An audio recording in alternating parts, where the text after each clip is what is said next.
ನಮಸ್ತೆ ಫ್ರೆಂಡ್ಸ್, ರಾಜ್ ಜಾಬ್ಸ್ಗೆ ಸ್ವಾಗತ. Friends, bus ಚಾಲಕರು ಮತ್ತು ಕಂಡಕ್ಟರ್ ಹುದ್ದೆಗಳಿಗೆ ನೇಮಕಾತಿ ನಡೀತಾ ಇದೆ ನೋಡಿ. ಈ ಒಂದು ಹುದ್ದೆಗಳಿಗೆ ITI SLC ಪಾಸ್ ಆದಂತಹ ಅಭ್ಯರ್ಥಿಗಳು ಅರ್ಜಿಗಳನ್ನ ಸಲ್ಲಿಸಬಹುದಾಗಿರುತ್ತೆ. 15,000ದಿಂದ 45,000ವರೆಗೂ ಪರ್ ಮಂತ್ ಸ್ಯಾಲರಿ ಆಗಿರುತ್ತೆ. ಪುರುಷ ಮತ್ತು ಮಹಿಳಾ ಅಭ್ಯರ್ಥಿಗಳು ಇಬ್ಬರು ಈ ಒಂದು ಹುದ್ದೆಗಳಿಗೆ ಅರ್ಜಿಗಳನ್ನ ಸಲ್ಲಿಸಬಹುದಾಗಿರುತ್ತೆ. ಸಂಪೂರ್ಣವಾಗಿ ಸರ್ಕಾರಿ ಉದ್ಯೋಗಗಳು ಮತ್ತು ಕಾಯಂ ಉದ್ಯೋಗಗಳಾಗಿರ್ತವೆ ನೋಡಿ. ಬಸ್ ಡಿಪೋಗಳಲ್ಲಿ ನೇಮಕಾತಿ ಆಗಿರುತ್ತೆ. SLC, ITI, ಡಿಪ್ಲೊಮಾ ಮತ್ತು ಡಿಗ್ರಿ ಮಾಡ್ಕೊಂಡಂಥ ಅಭ್ಯರ್ಥಿಗಳು ಕೂಡ ಈ ಒಂದು ಹುದ್ದೆಗಳಿಗೆ ಅರ್ಜಿಗಳನ್ನ ಸಲ್ಲಿಸಬಹುದು. ನೇರ ನೇಮಕಾತಿ ಇರುತ್ತೆ ನೋಡಿ. ನೇರ ವಾಕಿನ್ ಸಂದರ್ಶನ ಇರುತ್ತೆ, ನೇರ ನೇಮಕಾತಿ ಇರುತ್ತೆ. ಹಾಗೇನ ಫ್ರೆಂಡ್ಸ್, ಇಲ್ಲಿ ಕಾಣಿಸ್ತಾ ಇದೆ ನೋಡಿ ಪೋಸ್ಟ್ಗಳ ಹೆಸರು. ಬಸ್ ಚಾಲಕ ಮತ್ತು ಬಸ್ ಕಂಡಕ್ಟರ್ ಹುದ್ದೆಗಳಾಗಿರ್ತವೆ. ಒಟ್ಟು ಡಿಪೋಗಳಲ್ಲಿ ಅವಳಿ ನಗರಗಳಲ್ಲಿ 26 ಡಿಪೋಗಳಲ್ಲಿ ನೇಮಕಾತಿ ಇರುತ್ತೆ ನೋಡಿ. ಇನ್ನು ಕೆಲಸದ ಪ್ರಕಾರ ತಾತ್ಕಾಲಿಕ ಮತ್ತು ದಿನಗೂಲಿ ಇರುತ್ತೆ ಅಂತ ಕೊಟ್ಟಿದ್ದಾರೆ. ದಿನಗೂಲಿ ಇರುತ್ತೆ, ಆನಂತರ ಇದು ಪರ್ಮನೆಂಟ್ ಕೂಡ ಆಗುತ್ತೆ. ಹಾಗೆ ಅಪ್ಲಿಕೇಶನ್ ಮೋಡು ಪ್ರಾದೇಶಿಕ ಕಚೇರಿ ಅಥವಾ ಡಿಪೋಗಳಿಗೆ ನೇರವಾಗಿ ತಕ್ಷಣವಾಗಿ ಅರ್ಜಿಗಳನ್ನ ಸಲ್ಲಿಸಬಹುದಾಗಿರುತ್ತೆ. ತುರ್ತಾಗಿ ಬೇಕಾಗಿದ್ದಾರೆ ಅಂತ ಕೊಟ್ಟಿದ್ದಾರೆ. ಪೋಸ್ಟ್ ಹೆಸರು ದಿನಗೂಲಿ ಮತ್ತು ಮಾಸಿಕ ಗಳಿಕೆ ನೋಡಿ. ಬಸ್ ಚಾಲಕ ದಿನಕ್ಕೆ 1,500 ರೂಪಾಯಿ ಇರುತ್ತೆ, 30,000ದಿಂದ 45,000ವರೆಗೂ. ಬಸ್ ಕಂಡಕ್ಟರ್ 800 ರೂಪಾಯಿ ಇರುತ್ತೆ, 16,000ದಿಂದ 24,000ವರೆಗೂ ಪರ್ ಮಂತ್ ಸ್ಯಾಲರಿ ಆಗಿರುತ್ತೆ. ಈ ಒಂದು ಹುದ್ದೆಗಳಿಗೆ ಪುರುಷ ಮತ್ತು ಮಹಿಳಾ ಅಭ್ಯರ್ಥಿಗಳು ಇಬ್ಬರು ಅರ್ಜಿಗಳನ್ನ ಸಲ್ಲಿಸಬಹುದು. ಇನ್ನು ಕ್ಷೇತ್ರ ಸೇವಾ ಇಂಜಿನಿಯರ್ ಮತ್ತು ತಂತ್ರಜ್ಞ ಹುದ್ದೆಗಳು ಕೂಡ ಇರ್ತವೆ. ಇನ್ನು ಕೆಲಸದ ಸ್ಥಳ ನೋಡಿ ಹೈದರಾಬಾದ್ ಆಗಿರುತ್ತೆ ನೋಡಿ. ಕೆಲಸದ ಸ್ಥಳ ಹೈದರಾಬಾದ್ ಆಗಿರುತ್ತೆ. ತೆಲಂಗಾಣ ನೇಮಕಾತಿ ಇರುತ್ತೆ. ಹಾಗೆ ಸಂಬಳ 15,000ದಿಂದ 20,000 ಇರುತ್ತೆ. ಇನ್ನು ಫ್ರೆಂಡ್ಸ್, ಅರ್ಹತೆಯನ್ನು ನೋಡೋದಾದರೆ CE ಮತ್ತು ITI ಅಥವಾ ಡಿಪ್ಲೊಮಾದಲ್ಲಿ ಎಲೆಕ್ಟ್ರಿಕಲ್ನಲ್ಲಿ ಮಾಡಿರಬೇಕಾಗುತ್ತೆ ಅಂತ ಕೊಟ್ಟಿದ್ದಾರೆ. ಹೊಸಬರಿಗೂ ಕೂಡ ಅವಕಾಶವನ್ನು ನೀಡಲಾಗಿದೆ ಅಂತ ಕೊಟ್ಟಿದ್ದಾರೆ ನೋಡಿ. ಇನ್ನು ಬೇಕಾಗಿರುವಂಥ ಕೌಶಲ್ಯಗಳು ಅಂತ ನೋಡೋದಾದರೆ ಬಲವಾದ ದೋಷ ನಿರ್ವಹಣೆ ಸಾಮರ್ಥ್ಯಗಳು, ಆಟೋ ಎಲೆಕ್ಟ್ರಿಕಲ್ ವಾಹನ ಎಲೆಕ್ಟ್ರಾನಿಕ್ ಬಗ್ಗೆ ಮೂಲಭೂತ ತಿಳುವಳಿಕೆ, ಉತ್ತಮ ಸಂವಹನ ಕೌಶಲ್ಯ, ರಾತ್ರಿ ಪಾಳಿಯಲ್ಲಿ ಸ್ವತಂತ್ರವಾಗಿ ಕೆಲಸ ಮಾಡುವ ಸಾಮರ್ಥ್ಯ ಇರಬೇಕು ಅಂತ ಕೊಟ್ಟಿದ್ದಾರೆ. ಇನ್ನು ಆದ್ಯತೆ ಅನುಭವ ನೋಡಿ. ವಾಹನ ಟ್ರ್ಯಾಕಿಂಗ್ ವ್ಯವಸ್ಥೆಗಳು, CCTV ಅಳವಡಿಕೆ, ತಂತಿ ಸರಂಜಾಮು ಮತ್ತು ವಿದ್ಯುತ್ ರೋಗ ನಿರ್ಣಯ ಅಂತ ಕೊಟ್ಟಿದ್ದಾರೆ ನೋಡಿ. ಹಾಗೇನೆ ಫ್ರೆಂಡ್ಸ್, ಪೋಸ್ಟ್ ಹೆಸರು ನೋಡಿ ಬಸ್ ಕ್ಯಾಪ್ಟನ್ ಮತ್ತು ಬಸ್ ಕಂಡಕ್ಟರ್ ಹುದ್ದೆಗಳಾಗಿರ್ತವೆ. ಹೈದರಾಬಾದ್ ನೇಮಕಾತಿ ಇರುತ್ತೆ. ಸಂಬಳ 15,000ದಿಂದ 32,000 ಇರುತ್ತೆ. ಅನುಭವ 5 ವರ್ಷಗಳ ಒಳಗೆ ಅಥವಾ 1 ವರ್ಷದ ಅನುಭವ ಇದ್ದರೂ ನಡೆಯುತ್ತೆ ಅಂತ ಕೊಟ್ಟಿದ್ದಾರೆ. ಪುರುಷ ಅಭ್ಯರ್ಥಿಗಳು ಅರ್ಜಿಗಳನ್ನು ಸಲ್ಲಿಸಬಹುದು. ಹಾಗೇನು ಸಂಬಳವನ್ನು ನೋಡೋದಾದರೆ 16,000ದಿಂದ 20,000 ಇರುತ್ತೆ. ಪ್ರೋತ್ಸಾಹಧನ 12,000 ಇರುತ್ತೆ ನೋಡಿ. ಇನ್ನು ಈ ಒಂದು ಹುದ್ದೆಗಳಿಗೆ ಪುರುಷ ಮತ್ತು ಮಹಿಳಾ ಅಭ್ಯರ್ಥಿಗಳು ಇಬ್ಬರು ಅರ್ಜಿಗಳನ್ನು ಸಲ್ಲಿಸಬಹುದಾಗಿರುತ್ತೆ. ಇನ್ನು ಫ್ರೆಂಡ್ಸ್, SLC, PUC ಅರ್ಜಿಗಳನ್ನ ಸಲ್ಲಿಸಬಹುದು. SLC, PUC ಹಾಗೂ ನೀವು ಡಿಗ್ರಿ ಮಾಡ್ಕೊಂಡಿದ್ರು ಕೂಡ ಅರ್ಜಿಗಳನ್ನ ಸಲ್ಲಿಸಬಹುದು. ಹಾಗೆ ಡ್ರೈವರ್ ಹುದ್ದೆಗಳಿಗೆ ನೋಡಿ ಮಾನ್ಯವಾದ ಹೆವಿ ಮೋಟಾರ್ ವೆಹಿಕಲ್ HMV ಬೇಕಾಗುತ್ತೆ. ಹಾಗೆ 18 ತಿಂಗಳ ಚಾಲನಾ ಅನುಭವ ಬೇಕಾಗಿರುತ್ತೆ.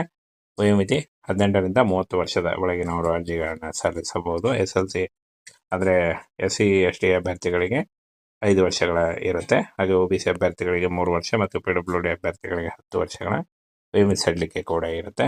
ಭಾಷೆ ನೋಡಿ ತೆಲುಗು, ಹಿಂದಿ, ಇಂಗ್ಲೀಷ್ ಗೊತ್ತಿದ್ದರೆ ನೀವು ಅರ್ಜಿಗಳನ್ನ ಸಲ್ಲಿಸಬಹುದು. SLC ಮತ್ತು ಹೊಸಬರು ಕೂಡ ಅರ್ಜಿಗಳನ್ನ ಸಲ್ಲಿಸಬಹುದಾಗಿರುತ್ತೆ. ಫ್ರೆಂಡ್ಸ್, ಇನ್ನು ಈ ಒಂದು ಹುದ್ದೆಗಳಿಗೆ ಏನು ಆನ್ಲೈನ್ ಮೂಲಕ ಅರ್ಜಿಗಳನ್ನ ಸಲ್ಲಿಸಬೇಕಾಗತ್ತೆ. ಅದರ ಲಿಂಕು ವಿಡಿಯೋ ಡಿಸ್ಕ್ರಿಪ್ಷನ್ ಬಾಕ್ಸಲ್ಲಿ ಇರುತ್ತೆ ನೋಡಿ. ಆಧಾರ್ ಕಾರ್ಡ್ ಬೇಕಾಗುತ್ತೆ, SLC ಅಂಕಪಟ್ಟಿ, HMV ಹೆವಿ ಮೋಟಾರ್ ವೆಹಿಕಲ್ ಚಾಲನಾ ಪರವಾನಗಿ, ITI ಡಿಪ್ಲೊಮಾ ಪ್ರಮಾಣ ಪತ್ರಗಳು, ಅನುಭವ ಪ್ರಮಾಣ ಪತ್ರಗಳು ಮತ್ತು ಜಾತಿ ಪ್ರಮಾಣ ಪತ್ರ ಬೇಕಾಗುತ್ತೆ. ಪಾಸ್ಪೋರ್ಟ್ ಅಳತೆಯ 4ರಿಂದ 6 ಒಂದು ಫೋಟೋಗಳು ಬೇಕಾಗುತ್ತೆ. ಮಾನ್ಯವಾದ ಗುರುತಿನ ಚೀಟಿ ಬೇಕಾಗುತ್ತೆ ಅಂತ ಕೊಟ್ಟಿದ್ದಾರೆ ನೋಡಿ. ಈ ಒಂದು ಅಫಿಷಿಯಲ್ ವೆಬ್ಸೈಟ್ ನೋಡಿ ನಿಮ್ಮ ಸ್ಕ್ರೀನ್ ಮೇಲೆ ಕಾಣಿಸ್ತಾ ಇದೆ. www.tsrdctelangana.gov.in ಈ ಒಂದು ಅಡ್ರೆಸ್ಗೆ ನೀವು ಅಂದರೆ ನೀವು ಆನ್ಲೈನ್ ಅರ್ಜಿಗಳನ್ನ ಸಲ್ಲಿಸಬೇಕಾಗುತ್ತೆ ನೋಡಿ. ಫ್ರೆಂಡ್ಸ್, ಬಸ್ ಚಾಲಕರು ಮತ್ತು ಕಂಡಕ್ಟರ್ ಹುದ್ದೆಗಳಿಗೆ ನೇಮಕಾತಿ ನಡೀತಾ ಇದೆ ನೋಡಿ. ಈ ಒಂದು ಹುದ್ದೆಗಳಿಗೆ ITI SLC ಪಾಸ್ ಆದಂತಹ ಅಭ್ಯರ್ಥಿಗಳು ಅರ್ಜಿಗಳನ್ನ ಸಲ್ಲಿಸಬಹುದಾಗಿರುತ್ತೆ. 15,000ದಿಂದ 45,000ವರೆಗೂ ಪರ್ ಮಂತ್ ಸ್ಯಾಲರಿ ಆಗಿರುತ್ತೆ. ಪುರುಷ ಮತ್ತು ಮಹಿಳಾ ಅಭ್ಯರ್ಥಿಗಳು ಇಬ್ಬರು ಈ ಒಂದು ಹುದ್ದೆಗಳಿಗೆ ಅರ್ಜಿಗಳನ್ನ ಸಲ್ಲಿಸಬಹುದಾಗಿರುತ್ತೆ. ಸಂಪೂರ್ಣವಾಗಿ ಸರ್ಕಾರಿ ಉದ್ಯೋಗಗಳು ಮತ್ತು ಕಾಯಂ ಉದ್ಯೋಗಗಳಾಗಿರ್ತವೆ ನೋಡಿ. ಬಸ್ ಡಿಪೋಗಳಲ್ಲಿ ನೇಮಕಾತಿ ಆಗಿರುತ್ತೆ. SLC, ITI, ಡಿಪ್ಲೊಮಾ ಮತ್ತು ಡಿಗ್ರಿ ಮಾಡ್ಕೊಂಡಂಥ ಅಭ್ಯರ್ಥಿಗಳು ಕೂಡ ಈ ಒಂದು ಹುದ್ದೆಗಳಿಗೆ ಅರ್ಜಿಗಳನ್ನ ಸಲ್ಲಿಸಬಹುದು. ನೇರ ನೇಮಕಾತಿ ಇರುತ್ತೆ ನೋಡಿ. ನೇರ ವಾಕಿನ್ ಸಂದರ್ಶನ ಇರುತ್ತೆ, ನೇರ ನೇಮಕಾತಿ ಇರುತ್ತೆ.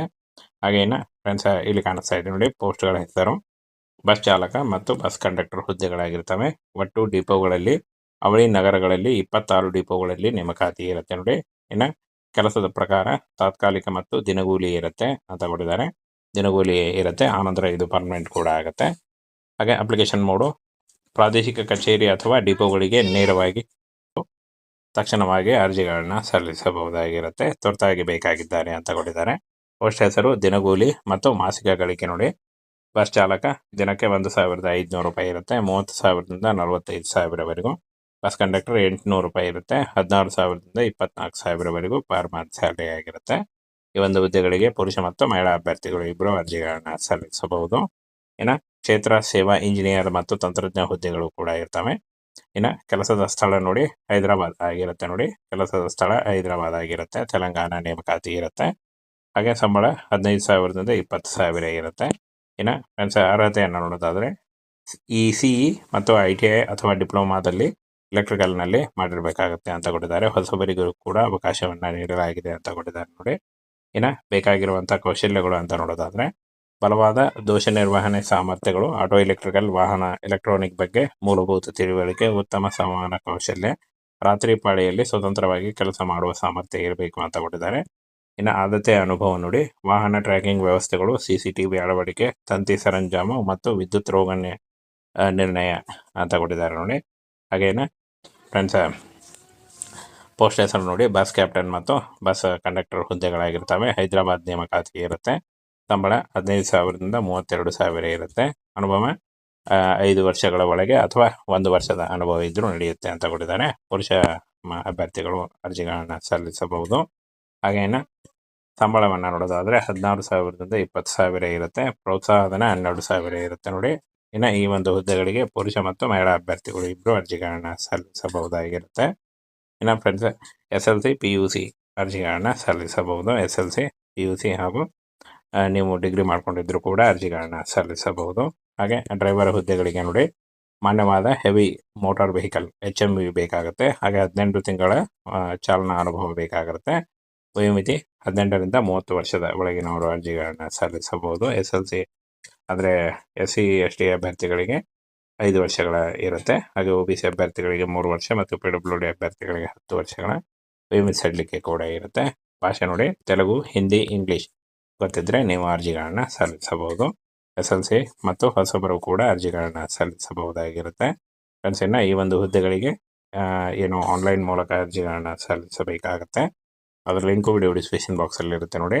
ಆಧಾರ್ ಕಾರ್ಡ್ ಬೇಕಾಗುತ್ತೆ, SLC ಅಂಕಪಟ್ಟಿ, HMV ಹೆವಿ ಮೋಟರ್ ವೆಹಿಕಲ್ ಚಾಲನಾ ಪರವಾನಗಿ, ITI ಡಿಪ್ಲೊಮಾ ಪ್ರಮಾಣ ಪತ್ರಗಳು, ಅನುಭವ ಪ್ರಮಾಣ ಪತ್ರಗಳು ಮತ್ತು ಜಾತಿ ಪ್ರಮಾಣ ಪತ್ರ ಬೇಕಾಗುತ್ತೆ.